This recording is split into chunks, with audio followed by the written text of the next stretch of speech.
నమస్తే friends, welcome to honey GS classes. 13th April daily current affairs with GS points. So ముందుగా మనం 12th April questions discuss చేయాల్సి ఉండే, but నేను comments చూడలేదు కాబట్టి సో 13th ఏప్రిల్ క్వశ్చన్స్ రేపు డిస్కస్ చేద్దాం. సో ఫస్ట్ చూస్తే మనకి సిరాజ్ చుక్క అని చెప్పేసి వార్తల్లో ఉంది. ఇది ఈనాడు పేపర్లో వచ్చిన article. So number of times మనం డిస్కస్ చేసి ఉన్నాము. Very first time national physical laboratory అని చెప్పేసి సిఎస్ఐఆర్ యొక్క అనుబంధ సంస్థ ఈ సిరాజ్ చుక్కను డెవలప్మెంట్ చేసి ఉత్పత్తిని ఈ మైసూర్ పెయింట్స్ వార్నిష్ లిమిటెడ్కి అప్పగించడం జరిగింది. సో ఈ మైసూర్ పెయింట్స్ వార్నిష్ లిమిటెడ్ చూస్తే 1937లో మైసూరు మహారాజా కృష్ణరాజా వడయార్ 4 అని చెప్పేసి ఈ కంపెనీని స్థాపన చేస్తాడు. ప్రజెంట్ చూస్తే ఈ మైసూర్ పెయింట్స్ అనే కంపెనీ కర్ణాటక ప్రభుత్వం యొక్క యాజమాన్యంలో పనిచేస్తుంది. సో వెరీ ఫేమస్ క్వశ్చన్ గుర్తుపెట్టుకోవాలి. ఇన్ఫ్యాక్ట్ ఈ సిరాజ్ చుక్క లోపల ఉండే కెమికల్ ఏంటని చెప్పేసి నెంబర్ ఆఫ్ టైమ్స్ మనకి జిఎస్ పేపర్లో వచ్చింది. సిల్వర్ నైట్రేట్ అని చెప్పేసి పిలుస్తున్నాము. సో రసాయనం పేరు మనకు తెలుసు, కానీ ఆ సిరాజ్ చుక్క తయారీ ఫామ్లో ఏంటని చెప్పేసి చూస్తే ఈ కంపెనీలో ఉన్న 2 ఎంప్లాయీస్కి మాత్రమే తెలుస్తుంది. నెక్స్ట్ వాళ్ళు దిగిపోగా మరొక 2కి చెప్తారట. సో ఇన్ఫ్యాక్ట్ అది కొనసాగుతుంది, రహస్యం అయితే ఎవరికి బయటకి వస్తలేదు. కాబట్టి ఓన్లీ కంపెనీ మనకి సిరాజ్ చుక్క తయారు చేస్తుంది, తర్వాత నెంబర్ ఆఫ్ కంట్రీస్కి ఎక్స్పోర్ట్ చేస్తుంది ఇండియా నుంచి. వెరీ ఫస్ట్ టైం 1962 లోక్సభ ఎన్నికల్లో ఈ సిరాజ్ చుక్కని తొలిసారిగా మనం ఉపయోగం చేస్తాము. ఈ ఎడమ చేతి యొక్క చూపుడు వేలిక అని చెప్పేసి మనము అప్లై చేస్తాము. ఇది 3వ లోక్సభ ఎన్నికలు అని చెప్పేసి పిలుస్తాం. సో మీరు ఆన్సర్ చేయండి. ఈ బ్లైండ్ పీపుల్స్ కానీ లేదా దివ్యాంగులు కానీ మనకి పోలింగ్ బూత్కు వచ్చినప్పుడు సహాయంగా ఒకరిని వెంట తీసుకొస్తారు. సో వాళ్ళకి కూడా సిరా గుర్తు వేయాల్సి ఉంటుంది. ఆ అటెండర్కి, ఇన్ఫ్యాక్ట్ ఆ సహాయకుడిగా వచ్చిన వ్యక్తికి ఏ వేలుకి సిరా గుర్తు వేస్తామని చెప్పేసి ఆన్సర్ చేయండి. వెరీ ఫేమస్ మనకి క్వశ్చన్ రావచ్చు. ఎవరు ఈ దివ్యాంగుల కోసం అని చెప్పేసి అటెండర్గా వచ్చే వ్యక్తికి ఏ వేలికి సిరాజ్ చుక్క వేస్తామని చెప్పేసి అది ఆన్సర్ చేయండి. సో నెక్స్ట్ మనకు ఇది పాలిటీ కిందికి వస్తుంది. సో ఏబిపిఎస్సి గ్రూప్ 2 మెయిన్స్ కోసం అని చెప్పేసి మనము ఈ పాలిటీ అయినాక, ఎకనామీ అయినాక జాగ్రఫీ డిస్కస్ చేస్తాం. డైలీ సిఏ లోపల జాగ్రఫీ కాకుండా సైన్స్ అండ్ టెక్నాలజీ డిస్కస్ చేస్తున్నాం. ఇప్పుడు నెక్స్ట్ 3 ఆర్టికల్స్ వరుసగా ఎకనామీ కిందికి వస్తాయి. సో భారతదేశం యొక్క జీడిపిని మరొక ఆర్థిక సంస్థ అంచనా వేయడం జరిగింది. అది మూడీస్ అని చెప్పేసి పిలుస్తాం. సో సంస్థ పేరేంటి మనకి మూడీస్ అని చెప్పేసి ఫైనాన్షియల్ ఇయర్ 2024 గాను 25కి గాను 6.1గా అంచనా వేయడం జరిగింది. సో అయితే ఈ మూడీస్ సంస్థ కానీ ఇక్కడ అని చెప్పేసి ఉంటుంది, క్రిసిల్ అని చెప్పేసి ఉంటుంది, S&P రేటింగ్స్ అని చెప్పేసి ఉంటుంది. ఈ 4 సంస్థలు ఇచ్చినప్పుడు అంతగానము అవసరం లేదు. బట్ IMF కానీ, వరల్డ్ బ్యాంక్ కానీ, ADB కానీ, OECD కానీ, UNO కానీ, RBI కానీ, IMF కానీ, NSO కానీ, ఫైనాన్స్ మినిస్ట్రీ కానీ లేదా ఎకనామిక్ సర్వే కానీ అప్పుడు అంచనా వేసినప్పుడు కంపల్సరీ మనం గుర్తుపెట్టుకోవాలి. మూడీస్ పెద్దగా మనకి అవసరం లేదు, స్కిప్ చేయవచ్చు.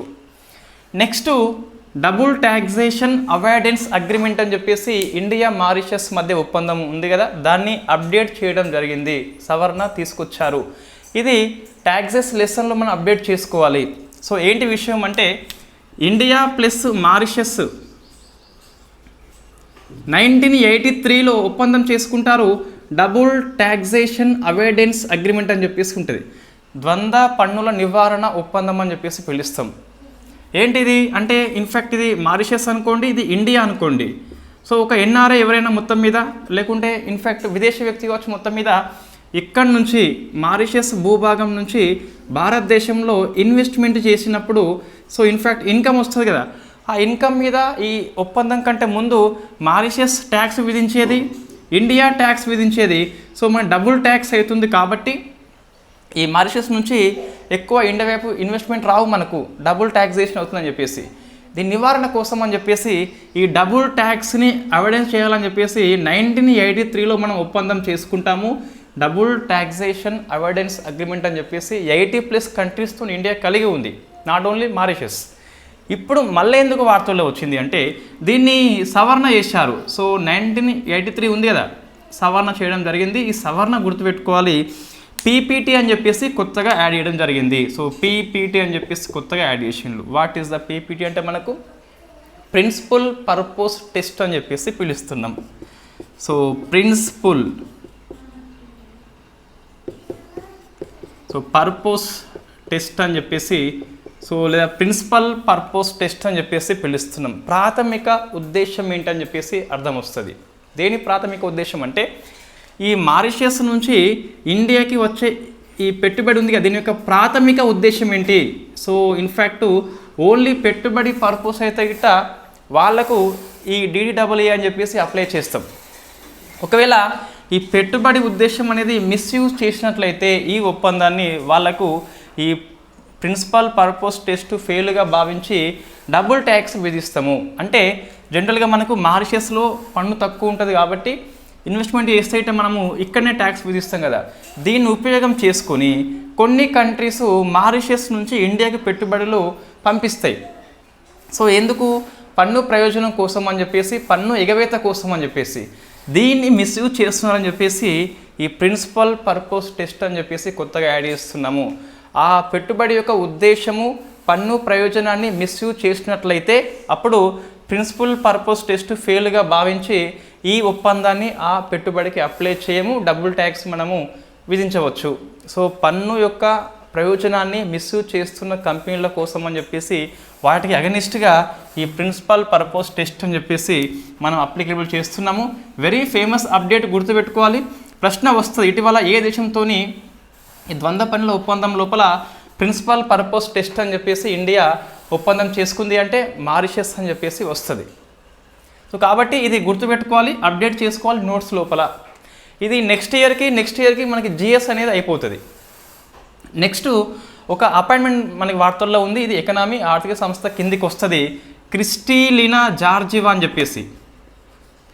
సో ఈమె ఎవరు అంటే మనకి ఆల్రెడీ పనిచేస్తుంది ఈమె. ఇన్ఫ్యాక్ట్ IMF యొక్క మేనేజింగ్ డైరెక్టర్గా పనిచేస్తుంది, MDగా పనిచేస్తుంది. 2019లో నియామకం పొందితే 24 సెప్టెంబర్ వరకు పదవిలో ఉంటుంది. మళ్ళీ రెండవసారి 5 ఏళ్ల కాలం నియామకం అయింది కాబట్టి మరొకసారి వార్తల్లో వచ్చింది.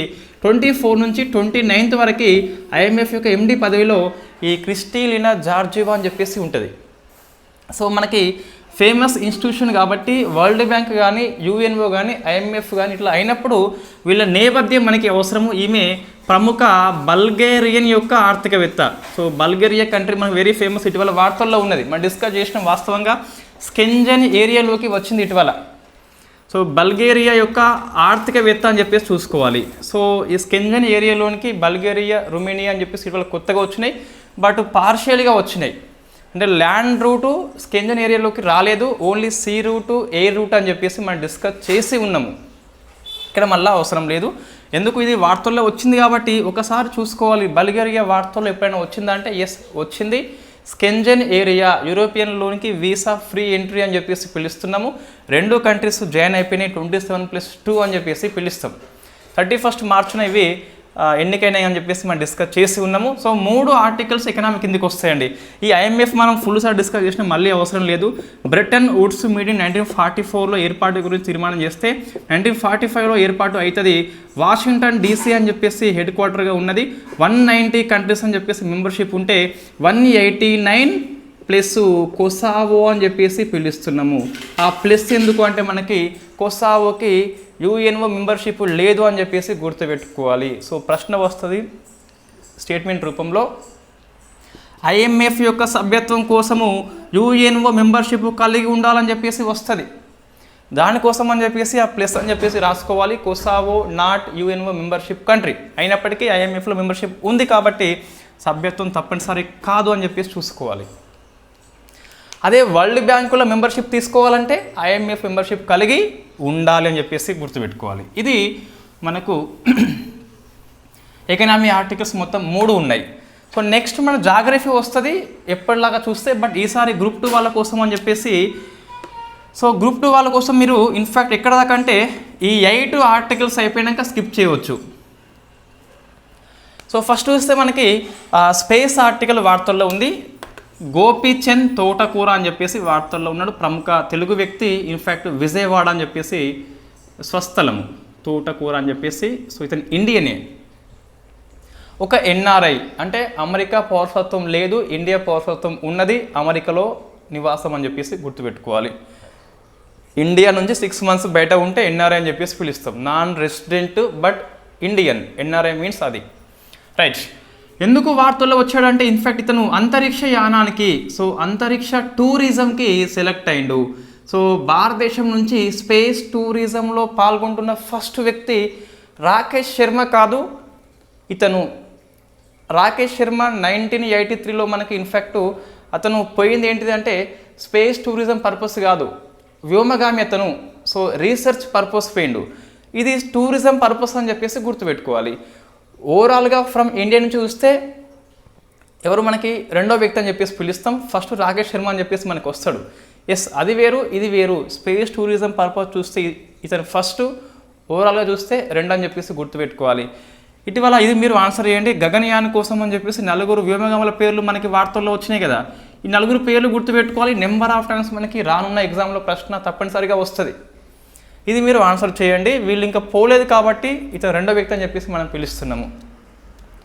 మరి సో ఎక్కువ క్వశ్చన్ మనకి తెలుగు వ్యక్తి కాబట్టి ఏపీ వాళ్ళు బాగా చదవాలి, ఇంకా తెలంగాణ వాళ్ళు కూడా అవసరం, తెలుగు కాబట్టి అవసరమే. మరి ఇంకా చూస్తే ఎవరు పంపిస్తున్నారంటే మనకి బ్లూ ఆరిజన్ సంస్థ పంపిస్తుంది. సో బ్లూ ఆరిజన్ సంస్థ. నెక్స్ట్ వ్యోమనౌక పేరు ఏంటి మనకి న్యూ షెపర్డ్ అని చెప్పేసి పిలుస్తాం. న్యూ షెపర్డ్ వ్యోమనౌక పేరు. ఈ బ్లూ ఆరిజన్ సంస్థ అనేది న్యూ షెపర్డ్ వ్యోమనౌక ద్వారా 6 పంపిస్తుంది. సో ఈ మిషన్ పేరు ఏంటంటే మనకి NS-25 అని చెప్పేసి పిలుస్తాం. మొత్తం 4 పేర్లు వచ్చినాయి. ఇది సంస్థ పేరు, వ్యోమనౌక పేరు, NS-25 అనేది ఒక ప్రాజెక్ట్, ఒక మిషన్ పేరు అని చెప్పేసి పిలుస్తున్నాం. 6 కోసం అని చెప్పేసి అది ప్రత్యేకంగా ఉద్దేశించబడింది. సో మనం 6 గుర్తుపెట్టుకోవాలంటే దరిదాపు ప్రయత్నం చేయాలి. మరీ హీనపక్షంలో వెరీ ఫేమస్ పర్సనాలిటీ గుర్తుపెట్టుకోవాలి. సో ఫస్ట్ 6 ఒకడు మన వ్యక్తి కాబట్టి సో మనకి గుర్తుంటుంది, అయిపోయిండు. సెకండ్ చూస్తే డ్వైటీ అని చెప్పేసి గుర్తుపెట్టుకోవాలి. వై డ్వైటీ? ఎందుకు అంటే ఇతను నల్ల జాతీయుడు కాబట్టి. సో వాస్తవంగా అంతరిక్ష యానం చేసిన ఫస్ట్ బ్లాక్ పర్సన్ రికార్డ్ సృష్టించాల్సిందే, బట్ మనకి చాలాసార్లు పేరు ఎంపిక అయినప్పటికీ వాయిదా వేయడం జరిగింది డ్వైటీని. తొలిసారి కాబట్టి మనం గుర్తుపెట్టుకోవాలి. తొలిసారి ఏం కాదు black person, but black person కాబట్టి తొలి అవకాశం వచ్చింది కాబట్టి గుర్తుపెట్టుకోవాలి. సో రైట్, థర్డ్ వ్యక్తి. నెక్స్ట్ సో కరల్ షాలర్ అని చెప్పేసి ఒక అమ్మాయి ఉన్నది, ఒక అమ్మాయి మనకు. సో ఈమె కూడా ఉమెన్ కాబట్టి గుర్తుపెట్టుకోవాలి. ఇంకా 4వ వ్యక్తి సో మనకు ఏంజల్ అని చెప్పేసి అర్థం వస్తుంది చివరన. ఇన్ఫ్యాక్ట్ ఈ ఏంజిల్ ఆడ ఏంజిల్ కాదు, ఈయన మగ ఏంజిల్ అని చెప్పేసి పిలుస్తాం, మగ వ్యక్తి.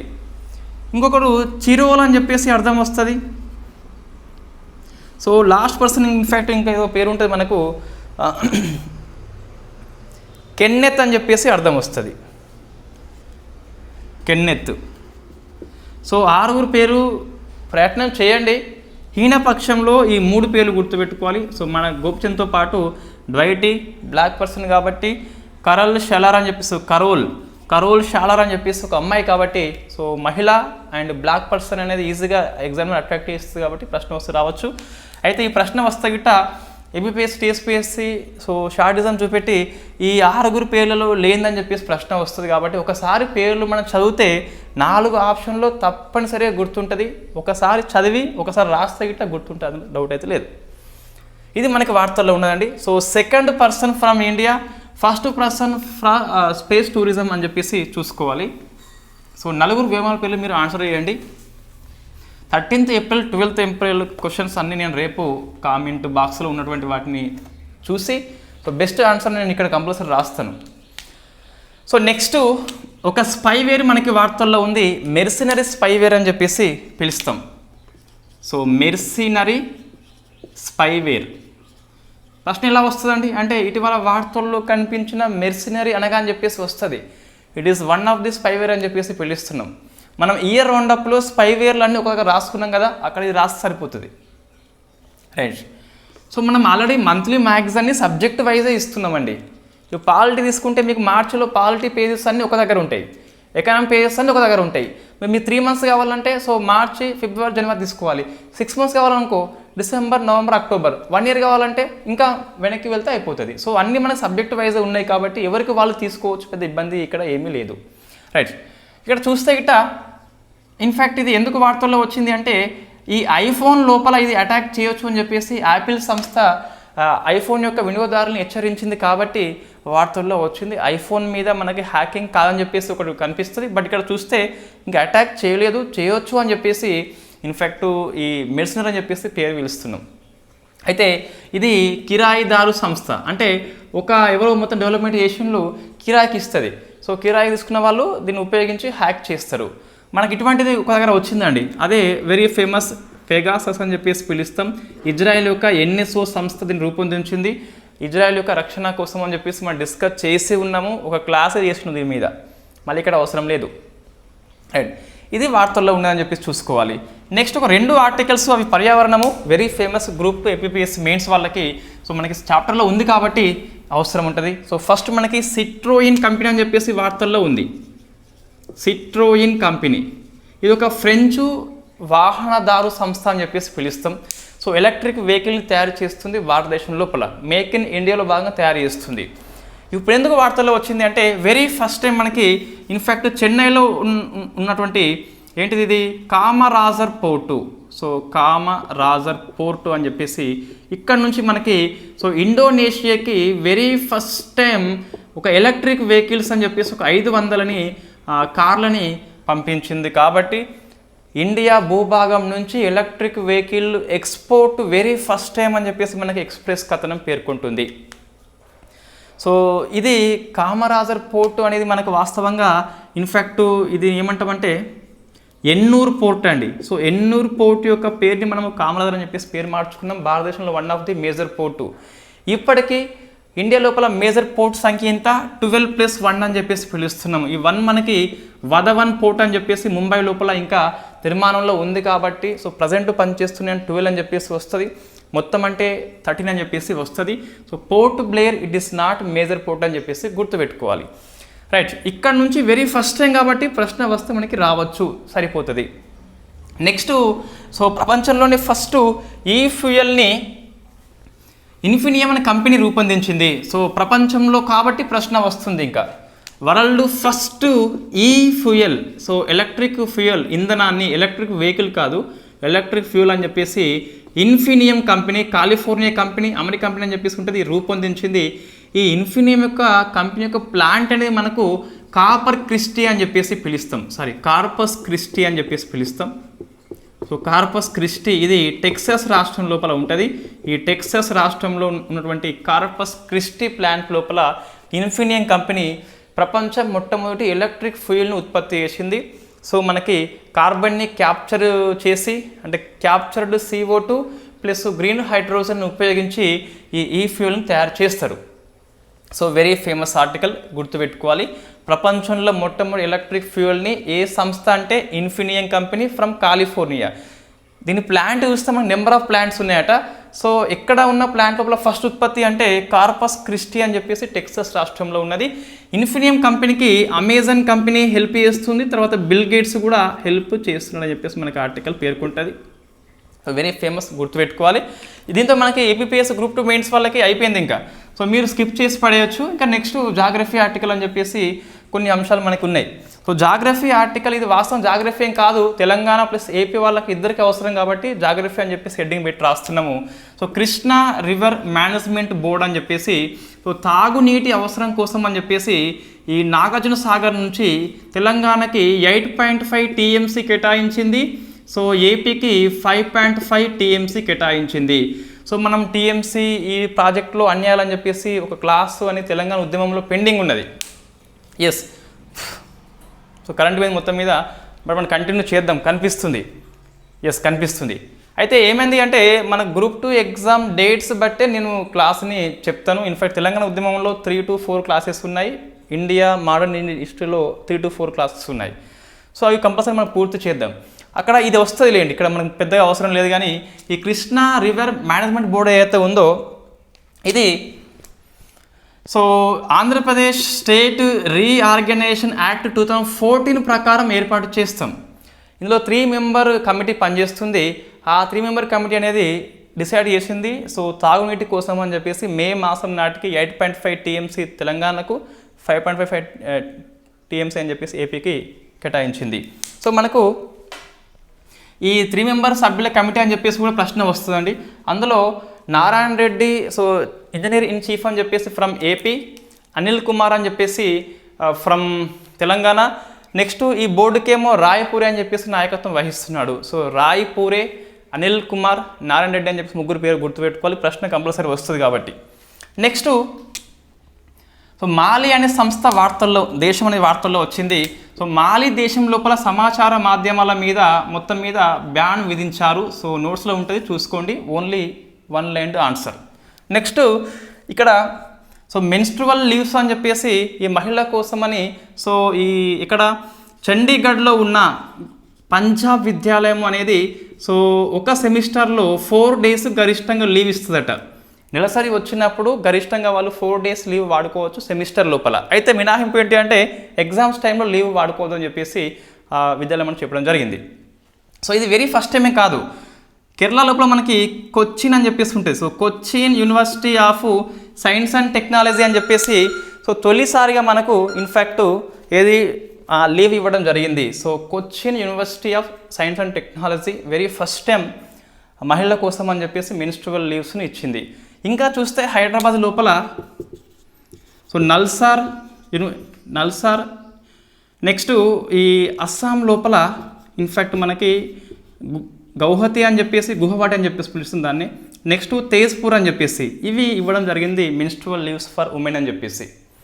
సో మనం ఇక్కడ గుర్తుపెట్టుకోవాలి, చండీగఢ్లో పంజాబ్ ఉంటే పంజాబ్లో ఏముంది, చండీగఢ్లో ఉందని చెప్పేసి గుర్తుపెట్టుకోవాలి. సో వెరీ ఫేమస్ క్వశ్చన్ ఏంటిదంటే చండీగఢ్ యూటీ లోపల పంజాబ్ విద్యాలయం ఉంటే పంజాబ్ రాష్ట్రం లోపల చండీగఢ్ విద్యాలయం ఉన్నది. అవి 2 వేరు అని చెప్పేసి చూసుకోవాలి, కన్ఫ్యూజ్ కావద్దు.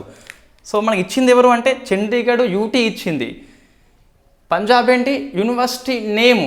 ఇంకోటి చూస్తే మనకి ఇటీవల వార్తల్లో ఉంది, మార్చి మంత్ లోపల పంజాబ్ రాష్ట్రం లోపల చండీగఢ్ విద్యాలయం ఉంటుంది. ఈ చండీగఢ్ విద్యాలయాన్ని స్థాపించింది ఎవరు మనకంటే సత్నామి సింగ్ సంధు అని చెప్పిస్తున్నాడు. సత్నాము సింగ్ సంధు అని చెప్పేసి. మరి ఈయన ఎవరు అంటే చండీగఢ్ విద్యాలయం స్థాపకుడు అని చెప్పేసి పిలుస్తాం, ఫౌండర్ అని చెప్పేసి పిలుస్తాం. ఇటీవల రాష్ట్రపతి గారు రాజ్యసభకి నామినేట్ చేయడం జరిగింది కాబట్టి వార్తల్లో ఉన్న వ్యక్తి అని చెప్పేసి సత్నామి సింగ్ సంధు అని చెప్పేసి గుర్తుపెట్టుకోవాలి. రైట్. నెక్స్ట్ ఈ ప్యారిస్ ఒలింపిక్స్ లోపల చెఫ్ డి మిషన్ అని చెప్పేసి ఉండే. సో ప్యారిస్ ఒలింపిక్స్ లోపల చెఫ్ డి మిషన్ ఎవరు అంటే ఇన్ఫ్యాక్ట్ ఈ ప్యారిస్ ఒలింపిక్స్ లోపల ఇండియన్స్కి ఏమి అవసరమో మొత్తం రెస్పాన్సిబిలిటీ వహించేది చెఫ్ డి మిషన్. సో మనకి మేరీ కోమ్ ఉండే, నియామకం మనం చేసుకున్నాము, డిస్కస్ చేసి ఉన్నాము మనం వాళ్ళ లాస్ట్ మంత్ లోపల. అయితే మేము పర్సనల్ కారణాల దృష్ట్యా రాజీనామా చేయడం జరిగింది కాబట్టి నెక్స్ట్ ఎవరో వస్తారు, ఆ పేరు మనం రాసుకోవాలి, బట్ ఇంకా రాలేదని చెప్పేసి చూసుకోవాలి.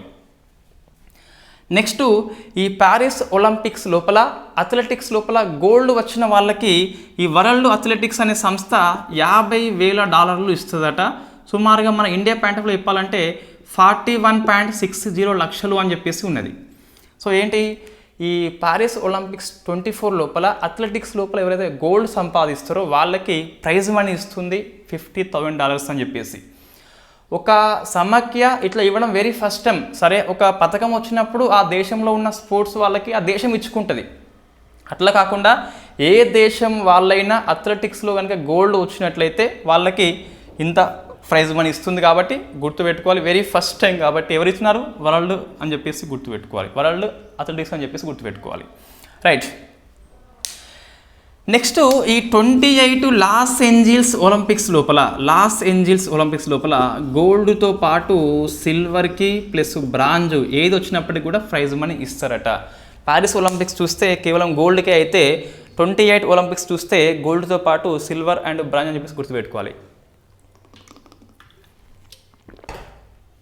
సో మొత్తం మీద ఒలింపిక్ చరిత్ర మొత్తం సమీక్ష చేస్తే ప్రైజ్ మనీ ఇస్తున్న ఏకైక సమాఖ్య ఎవరంటే ప్రపంచ అథ్లెటిక్స్ అని చెప్పేసి పిలుస్తాం. సో వాళ్ళ ప్రోత్సాహం కోసం అని చెప్పేసి మంచి ఇనిషియేటివ్ ఇది.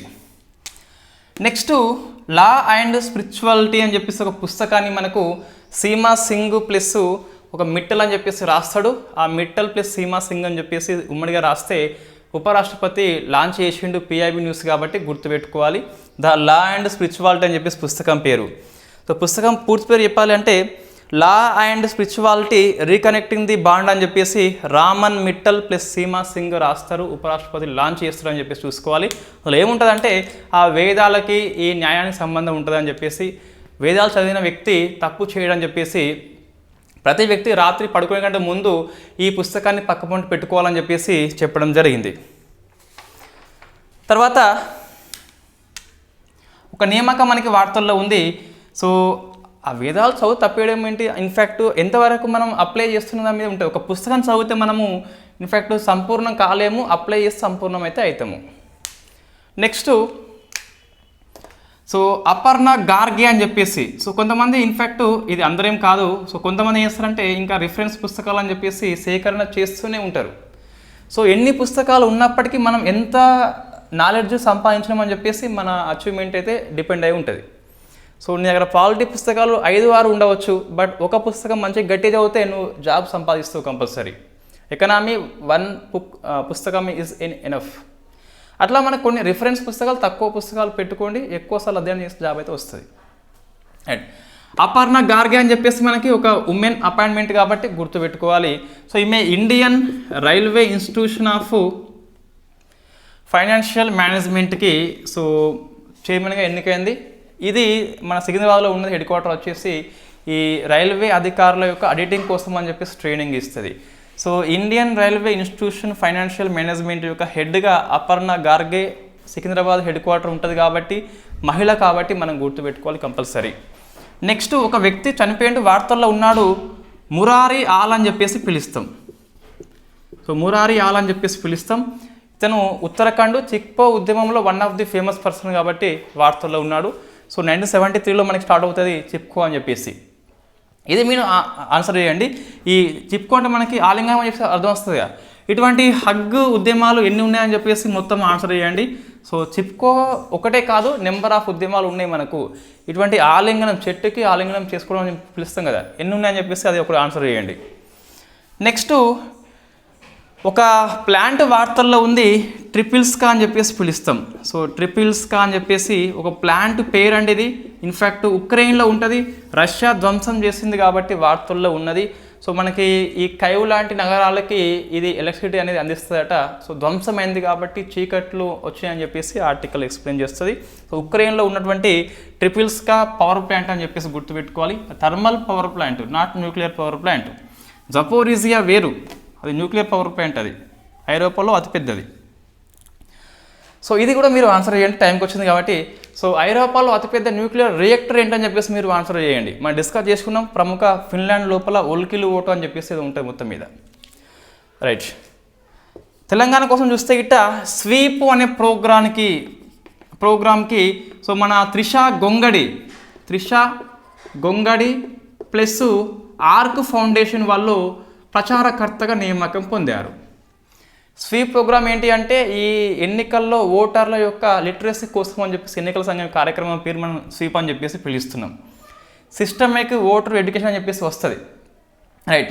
దీనికి త్రిషా గొంగడి సో ప్రముఖ క్రికెటర్, ఆమె మహిళ. సో ఆర్క్ సంస్థ అని చెప్పేసి రెండు కూడా నియామకం పొందిన తెలంగాణ వాళ్ళు బాగా గుర్తుపెట్టుకోవాలి. నెక్స్ట్ ఇంకోటి ఇన్ఫ్యాక్ట్ తెలంగాణ కోసం చూస్తే గిట్ట పి లాకోస్ట్ అని చెప్పేసి వార్తల్లో ఉంది. సో పి లాకోస్ట్ ఏంటి ఇది? ఇక్రిసాట్ డెవలప్మెంట్ చేసిన పరికరం పేరు. ఎందుకోసం పనికొస్తుందంటే ఈ మిడతల యొక్క రాకని ముందే పసిగట్టి పంట నష్టపోకుండా కాపాడుతుంది అని చెప్పేసి గుర్తుపెట్టుకోవాలి. పి లాకోస్ట్ మీన్స్ మిడతల యొక్క నివారణ కోసం అని చెప్పేసి ఇక్రిసాట్ యొక్క డెవలప్మెంట్ పరికరము. నెక్స్ట్ తర్వాత న్యూ ఇండియా లిటరసీ ప్రోగ్రామ్ వార్తల్లో ఉంది. న్యూ ఇండియా లిటరసీ ప్రోగ్రామ్ వచ్చేసి లాస్ట్ ఇయర్ మనం ఇంప్లిమెంట్ చేసుకున్నాం ఇండియా లోపల. తెలంగాణ మాత్రము జూన్ 2nd వీక్ నుంచి ఇంప్లిమెంట్ చేస్తుందట న్యూ ఇండియా లిటరసీ ప్రోగ్రామ్ అని చెప్పేసి మన లాస్ట్ కరెంట్ అఫైర్స్లో వచ్చింది. ఏంటిది ఇది 2022-23 నుంచి 2026-27 నాటికి అంటే 5 ఏళ్ల పాటు పనిచేస్తుంది 1030 కోట్లు అని చెప్పేసి ఎగ్జాక్ట్ ఫిగర్ మనకి 1037 కోట్లు అని చెప్పేసి ఉంటుంది.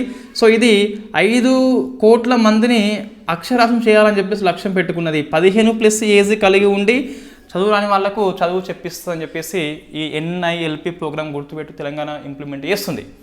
అయితే సో దీంట్లో టీచర్స్ అనే వాళ్ళు వాలంటరీగా పనిచేస్తారు. ఈ విద్యార్థులు కూడా వాలంటరీగా నేర్చుకుంటారు. సో 15+ ఏజ్ కలిగి ఉండి 15 అండ్ అబవ్ అని చెప్పేసి పిలుస్తాం. అట్లా ఏజ్ కలిగి ఉండి ఇంట్రెస్ట్ ఉంటేనే నేర్పుతారు. వాలంటరీ బేస్లో టీచర్స్ స్టూడెంట్స్ పనిచేస్తారు. వీళ్ళకు టీచింగ్ లెర్నింగ్ మెటీరియల్ వచ్చేసి దీక్ష ప్లాట్ఫామ్ అందిస్తుంది. అంటే ఆన్లైన్ ఎడ్యుకేషన్ని ఇది అందిస్తుంది. సో దీక్ష ప్లాట్ఫామ్ అని చెప్పేసి పిలుస్తాం. వీళ్ళకు ఏం నేర్పుతారంటే మొత్తం మీద 5 కాంపోనెంట్స్ ఉన్నాయి. 5 గుర్తుపెట్టుకోవాలి. First foundation of literacy and numeracy అని చెప్పేసి అంటే చదువుడు ప్లస్ అంకెల గురించి చెప్తుంది. సెకండ్ కొన్ని క్రిటికల్ లైఫ్ స్కిల్స్ ఉంటాయి. సో అటువంటి వాటిలో ఎలా ఉండాలని చెప్పేసి చెప్తుంది.